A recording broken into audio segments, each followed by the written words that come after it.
Our next guest isn't cramming for freshman exams in college. She has an office job. She plays the very young deputy manager, Miss Wong, on Severance. Okay, so my name is Miss Wong. It's my first day here as deputy manager. I guess something about me is that before this, I was a crossing guard.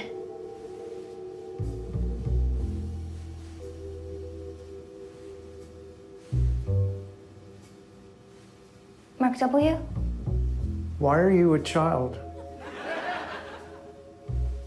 Because of when I was born. Watch new episodes of Severance Friday on Apple TV+. Please welcome Sarah Bock.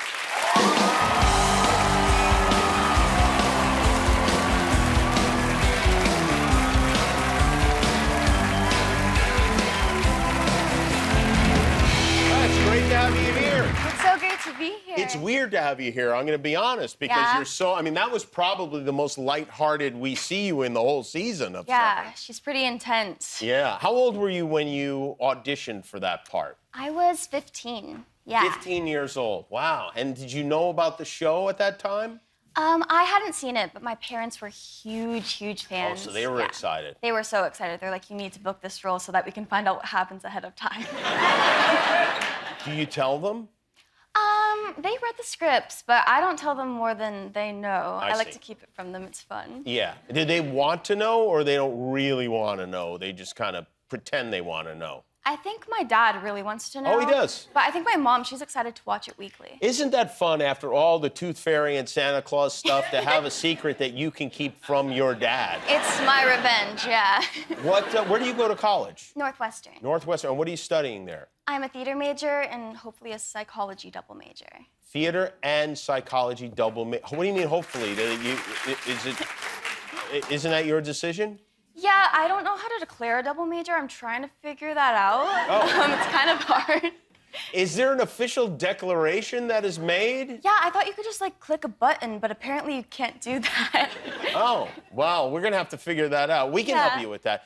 Are you supposed to be in class today? Yeah, I'm missing 2 classes today. What classes are you missing?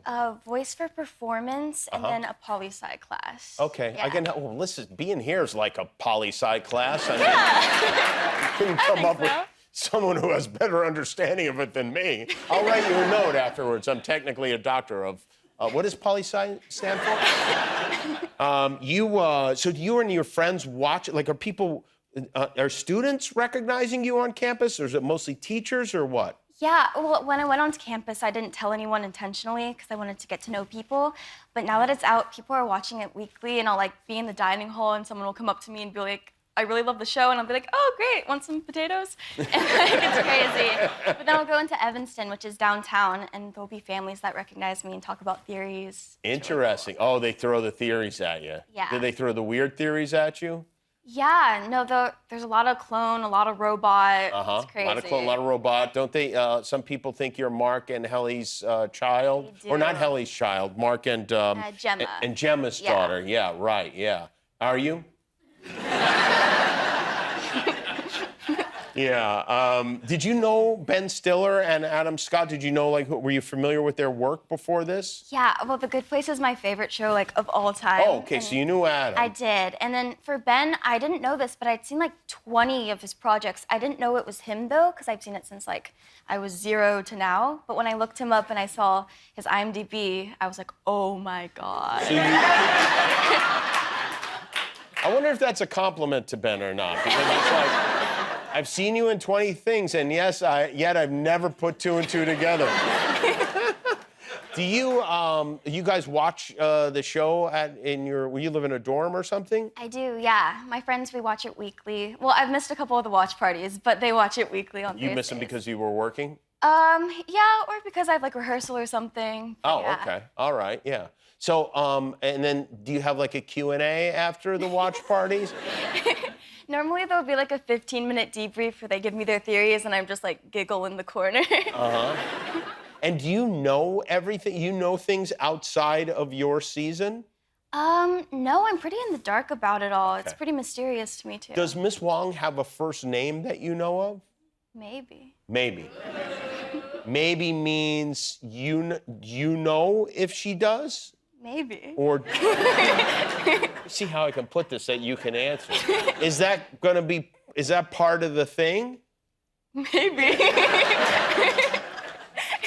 What does the set look like in person? You know, there are those halls that I always feel like maybe there's like 18 feet of hall and they're just kind of walking through the same deal. Yeah, I mean, it's seriously a maze. Like, what you see on the show is pretty much what it looks like in real life. Oh, so it is really that long, that far? No, it's huge. But they keep rearranging the walls, like, every few days based on what they're filming, so it's impossible to memorize.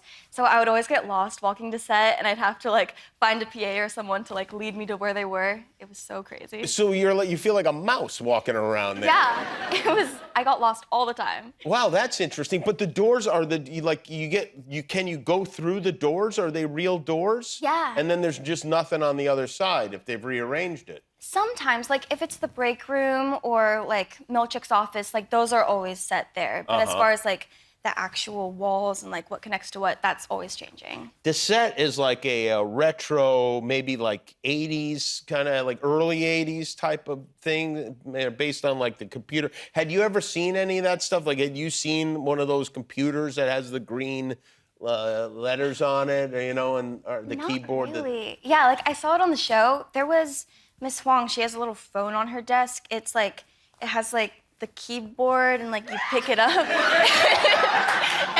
I didn't know how to use that. Really?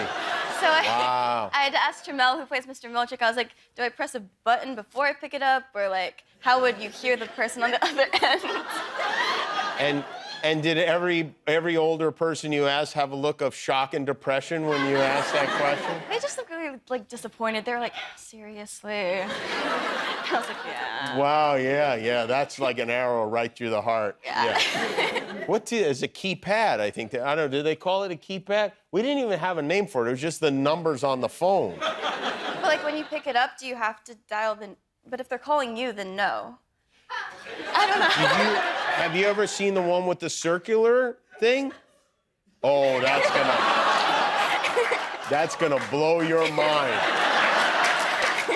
I'm gonna get you one of those for Christmas, okay? Awesome. All right. Well, it's great to have you here. You do a fantastic job on the show. I don't think you should even have to go to any acting classes. I mean, really, who are they to tell you what to do? I feel like I still have a lot to learn. Yeah, all now. right. Sarah Bock, everybody. She's on Severance Fridays on Apple TV+. We'll be back with Coco Jones. Oh, my God, I can't believe it. We have 20 million subscribers on YouTube. Unbelievable. I only wish we got paid for this.